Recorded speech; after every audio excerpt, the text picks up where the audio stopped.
김영하 작가의 여행의 이유라는 수필집의 한 이야기가 소개됩니다.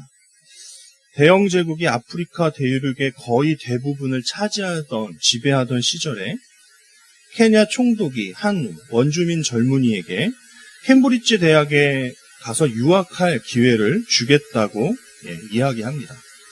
이 젊은이는 마사이 족장의 아들로서 총독은 그의 총명함을 한눈에 알아보았습니다. 아들을 영국에 보낸다는 게 썩 내키지는 않았지만 족장에게는 아들이 여럿 있었고 또 그 중에 하나쯤은 당시의 최강국이었던 영국이라는 나라의 명문대에 보내 신학문과 신문물을 배우게 하는 것이 그리 나쁘지 않겠다 하여서 족장은 총독의 제안을 수락합니다. 그렇게 아들은 유학길에 올랐고 유학을 마치고 돌아옵니다. 근데 문제는 케냐로 그의 고국인 케냐로 돌아왔을 때 일어납니다. 젊은이는 크게 당황하죠. 왜냐하면 자기 부족을 찾을 수 없었던 겁니다. 몇 년 전에 부족이 머물렀던 곳에 가보았지만 아무도 없었습니다. 마사이족은 그들의 삶이 소를 중심으로 움직입니다. 소가 뜯어먹을 풀이 부족해지면 솥대를 몰고 다른 곳으로 이동합니다. 이 청년은 몇 달간 자기의 부족을 찾으려고 탐문하고 추적합니다. 추적 끝에 어느 날 그의 귀에 반가운 방울소리가 들리기 시작합니다. 마사이족은 멀리서도 방울소리만 듣고 자신들의 솥대를 단박에 가려낼 수 있다고 합니다. 그는 방울소리를 향해 힘차게 달렸고 솥대와 함께 야영 중인 가족과 친척들을 만나게 됩니다. 그런데 이렇게 아들의 고생담을 들은 족장은 위로하고 동정하기는커녕 아주 크게 탄식을 하면서 이렇게 이야기합니다. 아니, 영국까지 가서 도대체 뭘 배우고 왔단 말인가? 배우기는커녕 바보가 다 되었구나. 자기 부족도 찾지 못하는 이 바보 천치를 어디다 쓴단 말인가 하며 오히려 꾸짖는 것이 아닙니까? 김영하 작가가 이 마사이족으로 산다는 것이 무엇인가에 대해서 책에 이렇게 써놨습니다. 제가 한번 읽어보겠습니다. 마사이족으로 산다는 것은 삶이 영구적인 여행 상태에 있다는 것을 받아들이는 것이다. 그들에게 똑똑함이란 솥대를 먹일 풀이 어디에 무성한지를 알아내는 능력이다. 행여 낙오자가 낙오하더라도 솥대가 남긴 흔적만 보고도 단박에 부족의 행방을 알아내고 따라잡는 그 재능이다. 이렇게 이야기합니다. 저는 이 김영하 작가는 이 이야기를 여행이라는 주제와 접목시켜서 소개했습니다. 하지만 저는 이 글귀를 볼 때에 그리스도인으로서 산다는 것에 대해서 생각하게 되었습니다. 제가 각색한 부분을 한번 함께 읽어보겠습니다. 그리스도인으로서 산다는 것은 삶이 항구적인 신앙의 경주 상태에 있다는 것을 받아들이는 것이다. 그들에게 똑똑함이란 어떻게 하면 하나님과 잘 동행하며 그분의 은혜와 사랑을 받으며 살지를 알아내는 능력이다. 행여 인생에서 시련이 찾아오더라도 그분께서 남기신 흔적들을 추적하여 은혜의 행방을 찾아내고 다시 그분을 따라가는 재능이다. 말이 다 맞는지는 모르겠습니다만 제가 그 글귀를 읽을 때 저는 이렇게 각색을 할 수 있었습니다. 이렇게 함께 예배하고 있는 저희들은 그리스도인들이기 때문에 필연적으로 그리스도인으로서 산다는 것이 무엇인지 그냥 사는 정도가 아니라 어떻게 하면 그리스도인으로서 잘 살아낼 수 있는지를 고민할 수밖에 없습니다. 아니, 필연적으로 심각하게 고민해야만 합니다. 역사적으로 교회의 미래를 걱정하는 움직임들은 시대마다 있었습니다. 우리가 기독교 왕국이다, 크리스텐덤이다라는 이야기를 들어보았을 것입니다. 과거 20세기에는 또 한 번의 거대한 크리스텐덤 시대를 이루었습니다. 그것을 이루기에 큰 힘을 쏟았고 많은 부분에서 성과가 있었습니다. 전 세계적으로 거대한 공간 가운데 많은 사람들이 모여서 하나님을 예배하고 신앙해 가는 교회들이 많이 생겼습니다. 특히 대한민국이라는 우리나라에도 그런 거대한 공간을 가진 교회들이 많이 있습니다. 굉장히 유명합니다. 한국에는 그러한 교회들이 많다. 하지만 20세기 후반을 지나 21세기에 들어선 지금 우리는 깨닫기 시작했습니다. 그런 거대한 공간 속에서 흘러나오는 교인들이 아주 대다수, 그렇지 않은 사람들도 있지만 아주 대다수 능력이 없다는 것을 깨닫게 되었습니다. 오랜 시간 동안 큰 집합체인 크리스텐덤에서 신앙생활을 하다 보니 신자들은 어떤 능력을 잃어버린 것입니다. 어떤 능력이냐? 여기서 말하는 능력은 하나님 백성으로 살아낸 능력을 의미합니다. 이 능력을 왜 잃어버렸습니까? 사용하지 않아서입니다. 아니, 사용할 필요가 없는 것처럼 보였기 때문입니다. 그렇게 가르쳐줬고 그렇게 가르침을 받았습니다. 단지 너희들은 복을 받으면 됩니다. 하나님의 은혜를 받으면 됩니다. 구원을 받으면 그것으로 족합니다 라고만 이야기했지, 그 능력을, 하나님의 백성의 능력을 사용하면서 살아가라고 이야기받지 않았기 때문입니다. 건물이라는 울타리 안에 몇몇 양치기들이 주는 풀을 편안하게 먹으면서 안주하고 있었기 때문에 우리는 힘을 잃어버렸습니다. 제가 청년들이랑 또 청소년들이랑 함께 모여서 고기를 먹던가 라면을, 하다못해 라면을 끓여 먹을 때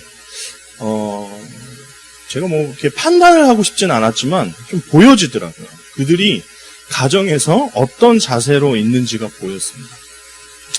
주로 부모님이 그 상을 다 차리고 자 와서 먹어라 이런 것이 습관이 된 아이들은 밖에 나와서도 그런 자세로 있습니다.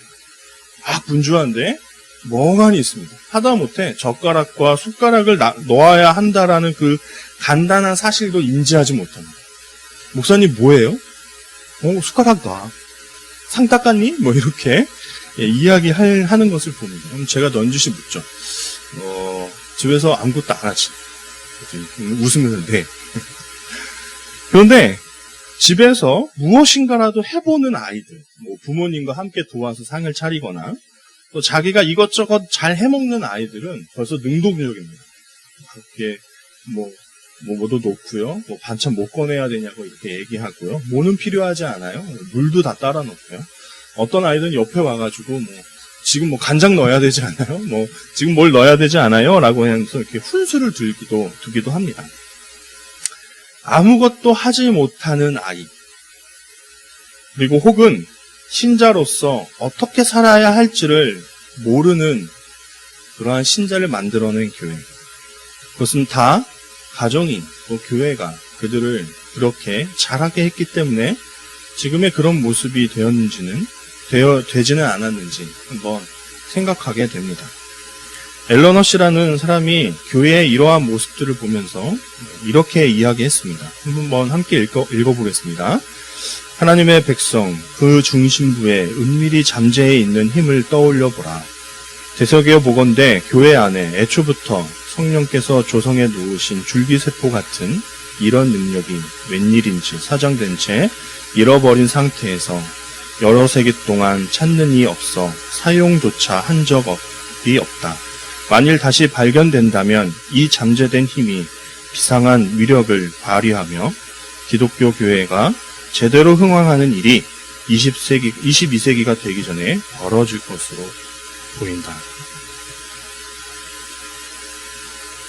책의 이 저자, 잊혀진 교회의 길이라는 책의 저자가 말하는 하나님 백성들 가운데 숨겨져 있는 그 잠재력이라는 것이 무엇일까요?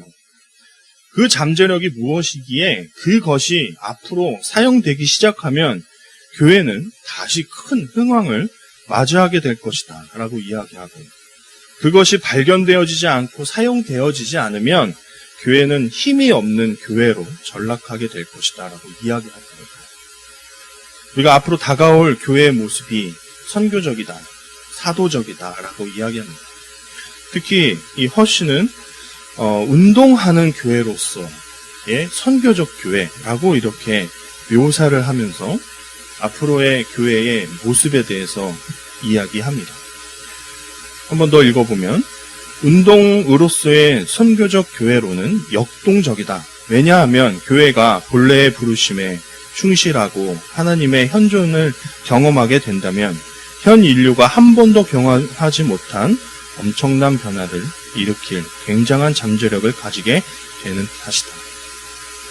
이렇게 반복적으로 잠재력에 대해서 이야기하는 것은 그 잠재력, 바로 그 역동성을 교회가 잃어버렸기 때문입니다. 교회들은 역동성을 잃어가고 있습니다. 그러니까 요점은 이것입니다. 참된 교회의 모습은 교회의 시스템에 아니면 어떤 예배 가운데에 어떤 프로그램 속에 하나님의 백성을 집어넣고 수동적인 상태에 두는 것이 아니라 신자 개개인이 능동적이고 역동적인 하나님의 백성으로 살아가게 만들어주는 교회, 그러한 교회가 살아있는 교회다. 그러한 교회가 아니면 교회는 세상 속에서 점점 더 힘을 잃어갈 것이라고 이야기하고 있습니다. 어느 때부터인지 모르지만 교회는 하나님의 백성들을 수동적인 존재로 만들어버렸습니다. 교회가 강조하는 교리, 어떠한 행동 양식들을 강조하면서 이렇게 따라와야 너희들이 산다라고 그렇게 가르치기 시작했죠. 그러한 교리의 내용, 앞선 세대가 그러했고 강조했던 교리가 그랬습니다. 제가 경험한 어떠한 것들이 있지만 그냥 단편적으로 얘기해보면 청년들이 하다못해 어떠한 활동들을 해보겠습니다라고 용기를 내서 이야기해도 교회는, 그리고 교회 중직들은 그러한 것이 여러 가지 이유로 교회의 교리에 맞지 않고 행동 방식에, 풍습에, 전통에 맞지 않기 때문에 그건 좀 힘들겠다라고 합니다. 그렇게 능동적으로 무엇인가를 해보려고 했지만 거절되었던 청소년들, 청년들은 그냥 수동적인 상태로 전락해 버리죠. 이런 분위기는 현대를 사는 우리 자녀들이 그냥 와서 복음만을 듣는 사람들로 안주하게 만들어 버렸습니다. 예수님을 향한 믿음을 강조할 때 가장 많이 쓰이는 그 구절이 있습니다. 로마서에 있는 구절인데 10장 10절입니다. 그냥 없습니다. 제가 읽어봅니다. 사람이 마음에 믿어 의에 이르고 입으로 시인하여 구원에 이른다. 그러니까 많이 듣고 많이 입으로 이야기하면 우리는 구원에 이를 수 있다. 이 상태만 너무 많이 강조가 되어집니다. 그러니까 계속 복음을 들어라, 설교를 계속 들으면 너희도 언젠간 구원을 받을 것이다 라는 어떤 환상, 희망에 그런 젖어 있는 거죠. 그러니까 우리의 목표는 어떻게든 우리 가운데 믿지 않는 자녀들 혹은 우리의 가족들을 교회 가운데 앉혀놓기만 하면 될 것이다 라고 그냥 그런 아니라는 생각을 하고 있습니다. 양떼 커뮤니티라는 그분은 위기의 청소년이다라고 얘기하는데, 위기의 청소년들을 대상으로 사역하시는 이호셉 목사님의 책을 좀 보았습니다. 그랬더니 그 아이들이 이런 이야기를 하십니다. 그 아이들이 정말 복음을 한 번도 들어보지 못했을까? 들어보았을 것인데 왜 그 아이들은 지금 이렇게 위기의 청소년들이 되었을까? 그냥 그들은 많이 듣기만 했기 때문이다. 많이 듣는 것이 그들이 믿음을 가지게 되는 것으로 우리는 착각해서는 안 된다. 무엇보다 이 착각을 우리의 다음 세대들에게 물려줘서는 안 된다라고 이렇게 책에 적어놓은 것을 보았습니다. 복음을 듣기만 하는 세대는 앞으로 다가올 교회의 모습에 적합하지 않습니다. 왜냐하면 앞으로 우리가 맞이하게 될 교회의 모습은 역동적이기 때문입니다. 그렇기 때문에 우리가, 그리고 우리 다음 세대가 그 역동성을 가지지 않으면 다가올 새 교회의 모습에 희망을 전망할 수 없습니다. 적합하지 않은 사람으로 그렇게 안주해버리게 되는 것입니다.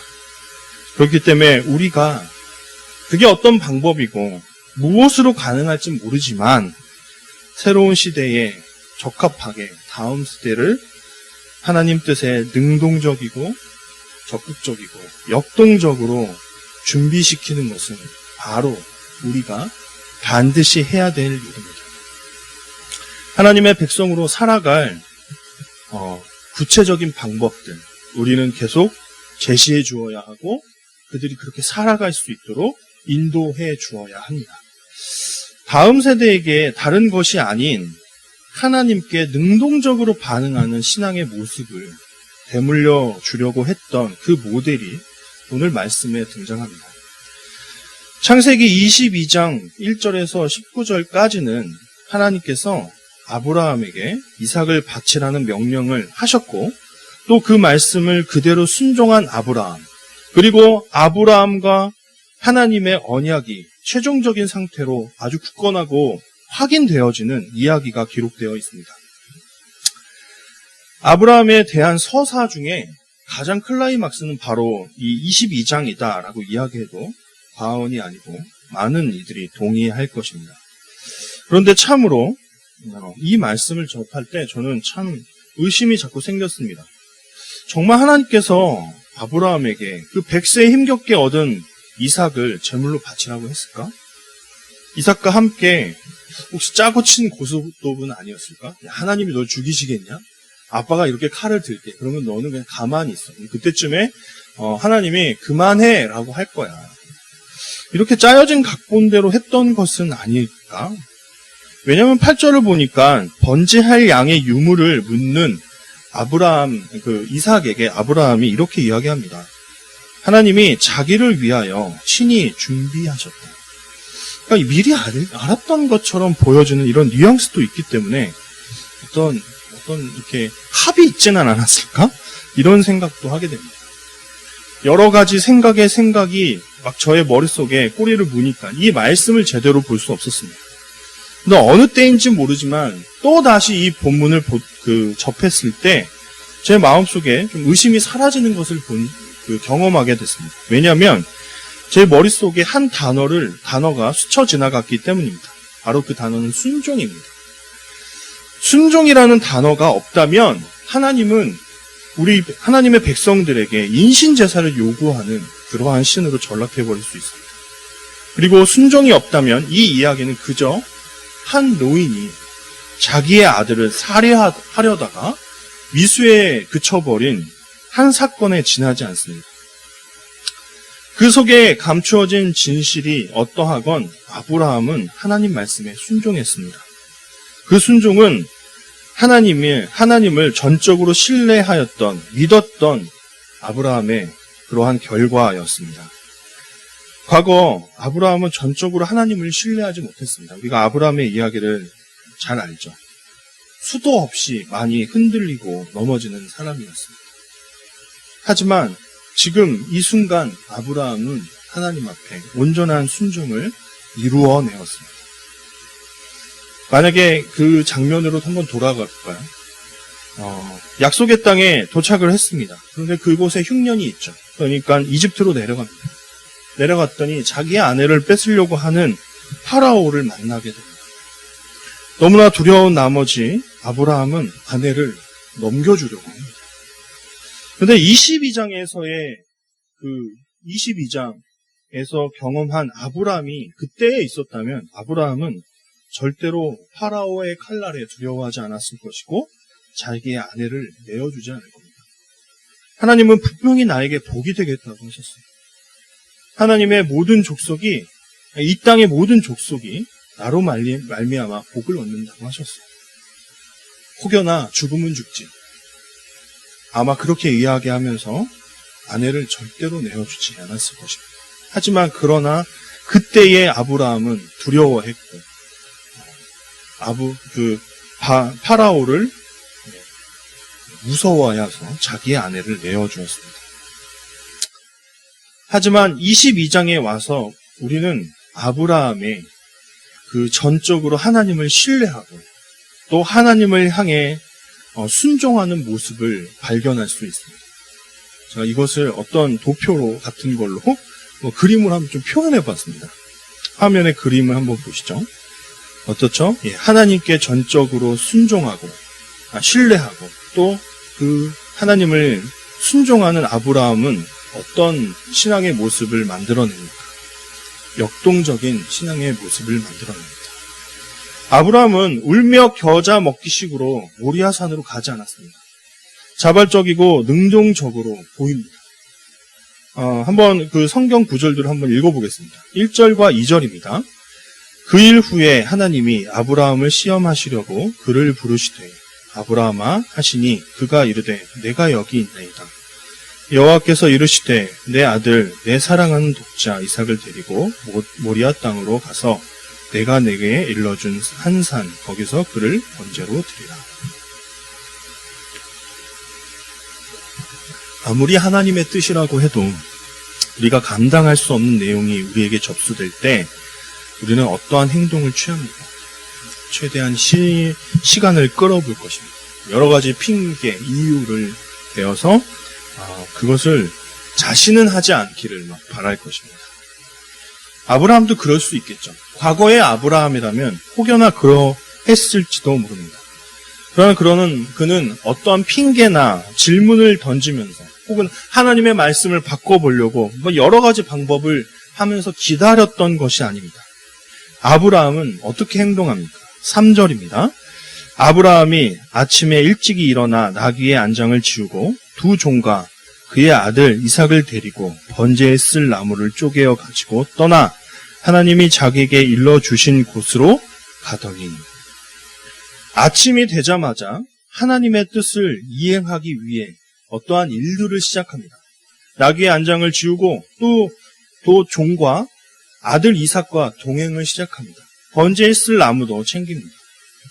아브라함이 이토록 능동적으로 이삭을 드리는 이유는 하나님이 두렵거나 강요하셨거나 막 협박하셨거나 그러한 이유가 아닙니다. 누군가에 의해서 억지로 가서 그랬던 것이 아니라 그가 스스로 온전히 자발적이고 능동적으로 하나님을 신뢰하는 마음으로 자기 아들을 드리겠다고 결정한 것입니다. 유흥렬 교수님이라는 분이 아브라함 신앙의 정수가 그 종들에게 하는 말을 통해서 드러난다고 이야기합니다. 5절입니다. 이에 아브라함이 종들에게 이르되 너희는 나귀와 함께 여기서 기다리라. 내가 아이와 함께 저기 가서 예배하고 우리가 너희에게로 돌아오리라 하고. 아브라함은 산으로 올라갈 때 북선을 남깁니다. 우리가 너희에게로 돌아오리라. 반드시 돌아오겠다. 어떤 목사님이 얘기하시더라고요. 자기 어머니에게 가실 때, 외출하실 때 이렇게 얘기하신대요. 엄마 갔다 올게요. 어머니 갈게요. 이렇게 얘기를 한대요. 그러니까 가는 것은 보장되지만 돌아오는 것은 보장이 안 되니까 그렇게 말씀하신다고 얘기하더라고요. 하지만 아브라함은 오늘 아주 굳건하게 얘기합니다. 내가 너희에게로 우리가 돌아오겠다. 그는 믿었던 거죠. 그 아브라함의 신앙이 히브리서에 이렇게 기록되어 있는데 함께 읽겠습니다. 그가 하나님이 능히 이삭을 죽은 자 가운데서 다시 살리실 줄로 생각한지라. 비유컨대 그를 죽은 자 가운데서 도로 받은 것입니다. 아브라함은 하나님이 이삭을 죽이지 않으실 거야 라고 믿었던 것이 아니라 하나님이 그렇게 하실 리가 없어. 순종하기는 하지만 자기 뜻대로 될 것이라고 믿고 있었던 것이 아니라 하나님이 말씀하신 그대로 믿고 순종했습니다. 하나님은 이삭을 죽이실 수도 있어. 하지만 반드시 살리실 거예요. 하나님께서는 아브라함의 이러한 믿음을 보시고 이제야 아브라함이 하나님을 경외하는 줄 안다고 말씀하셨습니다. 하나님은 우리의 순종을 받으십니다. 그리고 우리의 그 순종이 아브라함처럼 더욱더 온전하여지기를 바라십니다. 신앙의 앞선 세대들인 우리가, 그 교회가 아브라함의 이러한 순종을 닮아가야 합니다. 그 모습을 닮고 그곳에 미치지 못할지언정 그렇게 온전하여지기를 소망해야 됩니다. 하지만 저는 더 나아가서 한 가지를 더 주목해 볼 필요가 있다고 생각합니다. 4절을 먼저 함께 읽겠습니다. 제3일에 아브라함이 눈을 들어 그곳을 멀리 바라본지라. 아브라함의 일행이 3일 길을 걸었습니다. 3일 길을 걸었을 때 하나님께서 일러주신 그 산이 보이기 시작했습니다. 그런데 멀었다고 이야기합니다. 그러니까 그 이상을 갔을 수도 있습니다. 정확하게는 모르지만 4일이 됐을 수도 있고 5일이 됐을 수도 있습니다. 아브라함과 이삭이 그 먼 여행길을 걸어가면서 저는 무슨 대화를 나눴을까 생각하게 됐습니다. 저는 이 모리아로 가는 그 길이 아브라함의 하나님이 이삭의 하나님이 되시는 순간이었다고 생각했습니다. 아브라함과 이삭이 걸어가는 이 길은 마음 편한 여행길이 아닙니다. 믿고 나아갔지만 아마 아브라함 안에도 순간순간 여러 가지 생각이 들었을 수도 있습니다. 아브라함은 평안한 마음으로 나아갔다고 하더라도요, 이삭은 어떠할까요? 10절을 보니까요, 이렇게 되어 있습니다. 아브라함이 손을 내밀어 칼을 잡고 그 아들을 잡으려고 했다고 합니다.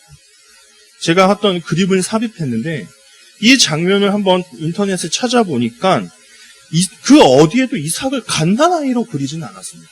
왜냐하면 갓난아이는 아니었기 때문이죠. 그 짐을 메고 갈 수 있을 정도의 좀 힘이 있는 아이였습니다.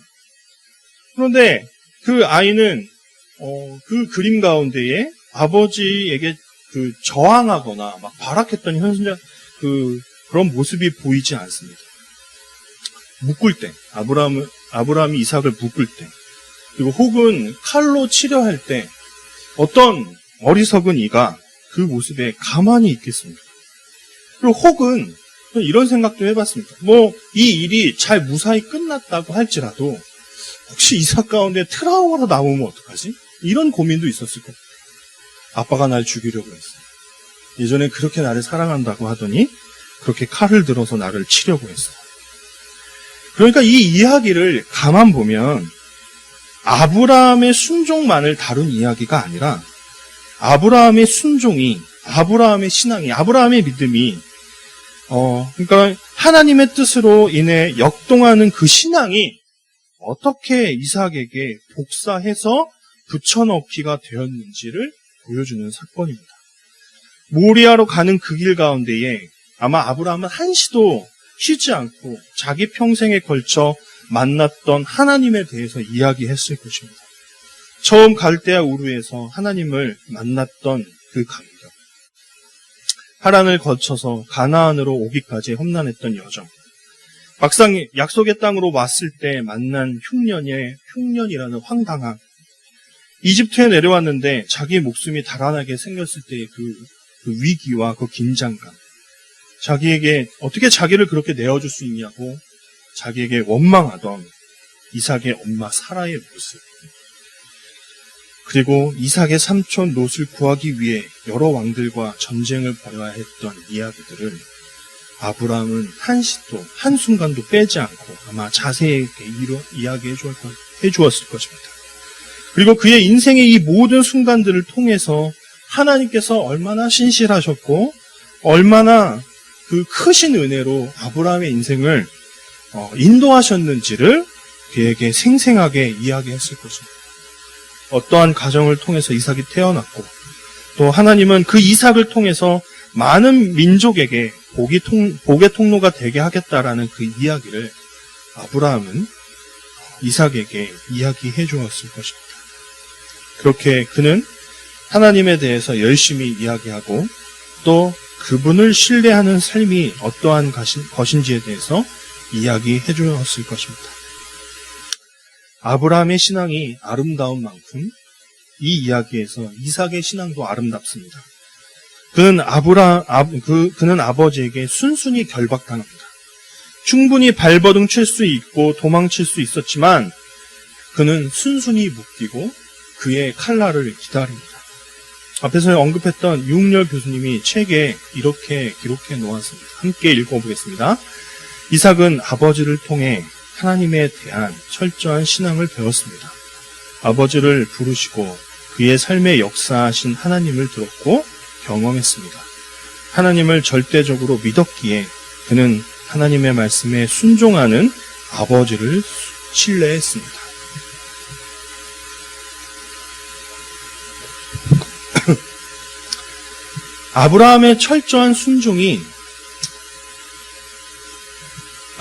아브라함의 철저한 순종은요, 이삭이 이르러야 할 수준이 어디인지를 보여줍니다. 그리고 우리가 올라가야 된다는 표현이 맞는지 모르지만, 우리가 그 바라봐야 될 순종의 경지가 어떠한 것인지를 우리에게 보여주고 있습니다. 아브라함의 하나님이 이삭의 하나님이 됐다. 저는 이게 무엇을 의미할까 생각해 보았습니다. 그것은 이젠 아브라함이 없어도 이삭은 신앙의 홀로서기를 충분히 할 수 있는 사람이 되었다는 것입니다. 그의 아비인 믿음의 조상이라고 이야기하는 아브라함이 없어도 이삭은 이젠 역동적인 신앙을 가지고 살아갈 수 있는 사람이 되었다는 의미를 가지고 있습니다. 브랜드 유 리더십 센터라는 곳에 그 아이들에 대한 강연을 하고 하시는 분이 있더라고요. 이진아 소장님이 유튜브에서 강의하는 것을 제가 들어봤습니다. 나는 꿈이 없어. 무엇을 해야 할지 모르겠어. 학원 다니느라 너무 바빠서 꿈을 꿀 생각조차 못해. 라고 하는 아이들이 있다고 합니다. 어떤 아이들이 나는 뭐가 될까? 이렇게 생각하고 노력하고 이렇게 능동적으로 움직일까? 하면서 한번 이렇게 가만히 유심히 그 가정을 들여다보았더니 항상 무엇인가가 되려고 노력하고 열심히 사는 부모를 보며 자란 아이들은 똑같이 자신들도 계속 무엇인가를 하려고 노력을 한답니다. 그런데 어떤 부모님들은 난 이젠 다 됐어. 나는 지금 안정적인 상태에 이르렀어. 라고 이렇게 안주하는 부모들을 보면서 자라는 아이들은 저렇게 살면 되는구나. 그냥 쉬면 되는구나. 라고 생각한답니다. 그렇게 이재나 소장님 이렇게 이야기하죠. 아이들은 지금 우리의 모습을 본다. 어린 시절 우리가 얼마나 힘을 내면서 열심히 살았는지를 볼 수 없다. 아이들은 지금 아빠, 엄마가 어떠한 모습으로 살고 있는지를 본다. 그리고 그 모습을 그대로 배워갑니다. 라고 이야기합니다. 다음 세대들에게 우리의 신앙을 물려주는 일, 목사에서 붙여지는 일, 이는 어떤 프로그램으로 되는 것이 아닙니다. 그것은 아브라함의 신앙 철학이었습니다. 모리아산으로 가는 그 길이 어떤 프로그램이 아니잖아요. 그들의 삶의 일부였잖아요. 그렇죠? 그저 그는 하나님으로 가득 채워진 사람이었기 때문에 그 신앙의 모습이 이삭에게도 흘러간 것입니다. 아브라함과 이삭은 함께 걸었고 함께 하나님에 대해서 이야기했습니다. 모리아로 가는 그 길이 아브라함과 이삭의 동행을 통해서 완전히 결실을 맺었던 순간이었습니다. 교회 안에 붙잡아둔다고 다음 세대가 바로 서는 것은 아닙니다. 우리는 계속해서 그들이 역동적인 신앙인들로 자라나갈 수 있도록 이끌고 함께 나아가야 합니다. 어떻게 하면 될까? 모르겠습니다. 구체적인 방법들은 저도 모르겠습니다. 하지만 그냥 그 아이들을 그냥 두고 방치해서는 안 될 것입니다. 저와 여러분이 무엇을 하면 좋을까? 계속 고민하고 함께 해나가야 되지 않겠습니까? 먼저 우리는 우리의 교회와 가정, 그 안에 하나님을 향한 철저한 순종으로 인해 역동하는 신앙을 가진 이들이 가득 채워져 가기를 소망해야 합니다. 아브라함이 하나님 앞에서 이루어갔던 그 순종이 우리의 모습에 채워지도록, 우리의 모습은 얼마만큼 아브라함을 닮아가고 있는지를 생각하며 살아갈 필요가 있습니다. 나는 하나님께서 기뻐하실 모습으로 살고 있는지 늘 점검하고 또 우리를 비춰보아야 할 줄로 믿습니다. 또한 우리의 다음 세대에게 하나님의 완전하시고 신실하신 사랑과 하나님을 향한 순종의 자세를 열심히 전수하는 교회와 가정이 되어야 합니다. 또 다가올 세대에 우리의 자녀들이 하나님의 백성으로 선교적이고 사도적이며 능동적인 신앙인들로 살아갈 수 있도록 할 그 모든 방법들을 다 마련해야 될 줄로 믿습니다. 지금 한국 교회를 책임지고 있는 세대들이나 다음 세대들이나 각자의 길을 따라가서는 안 됩니다. 우리의 다음 세대는 그냥 우리 교회의 일부를 채우는 어떤 요소들이 아니라 우리들의 전부인지도 모릅니다. 아브라함의 하나님, 아브라함은 이제 늙고 병들고 이 땅에서의 인생을 맞춰갑니다. 이삭의 하나님이 그 시대를 이어가지 않으면, 그러니까 이삭이라는 사람이 없으면 우리들의 다음 세대, 우리들의 교회는 힘을 잃고 없어져 갈지도 모릅니다. 아브라함의 가정도 문제투성이었습니다. 그 가정도 갈등 덩어리였습니다. 하지만 하나님을 바라보고 발버둥 쳤고 그 앞에 역동적인 신앙을 가졌던 아브라함은 결국 하나님 앞에 하나님께서 기뻐하시기에 충분한 순종을 이루어내었습니다. 우리의 교회와 가정이 아브라함의 가정처럼 변화되어져 가기를 저는 소원합니다. 모리아 땅으로 가는 그 길이 우리들의 교회와 가정에도 회복되어지기를 간절히 소원합니다. 기도하겠습니다. 하나님 감사합니다. 이 시간 하나님의 말씀을 통해서 또 고민하고 또 우리 마음속에 작은 울림이 있게 하여 주시니 감사합니다. 안주하고 안심하고 이 정도면 됐지라고 이야기했던 그러한 신앙이 아니었고 어느 순간에라도 역동적인 자세를 가지고 하나님을 향해서 숨쉬는 신앙을 가졌던 아브라함을 닮아가는 우리와 우리 교회와 가정들 될 수 있도록 인도하여 주옵소서. 다만 우리가 그 신앙을 가지는 것으로 만족하는 것이 아니라 우리의 뒤를 이을 그 다음 세대들에게도 그 신앙을 반드시 물려주어야 하겠다라는 굳은 다짐과 결심으로 그 아이들을 대하고 그 아이들을 만나고 다음 세대들과 호흡하는 우리의 교회, 우리의 가정 될 수 있도록 인도하여 주옵소서. 이 모든 말씀 예수님의 이름으로 기도합니다. 아멘.